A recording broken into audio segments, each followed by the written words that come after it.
Chaltlang branch YMA Aizol in hei mortuary ruang von thatna an buat saya ei hi voin September ni som le paruk sang hi som hi patni a hian bial tu MLA uwan lel thanan helai an thlan mual muna hian a hongdo na tha kan lal pa kum sang hi som hi le patni na hian Chaltlang khothan mual la hian he famrun hi mizo mi puiten trangkai taka kan man turin long takin ka honge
Chaltlang branch YMA hianin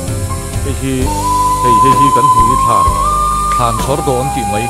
khania hian a thola engkol ei mai tur kha ania tlar khata hianin thlan somni pasari oma hi tlarnga oma hi kumsang hi somni February tha khan an lo hung to boka hi tuna hianin ada te konin da to a hei hengtin hianin ta hian an kuang kha an rol phei mai ta chuan a chung lama sawn enge ni ku ta lei hnuai lama khami mit thiruang a thu kan ti khami luan na tura kha fel fai taka siam ani hei hi kumsang hi somni February tha an hon khani chuan mortuary akha ruang von thatna tur akha hei hemi thlan chhor do kan ti chung ti khilai ki ani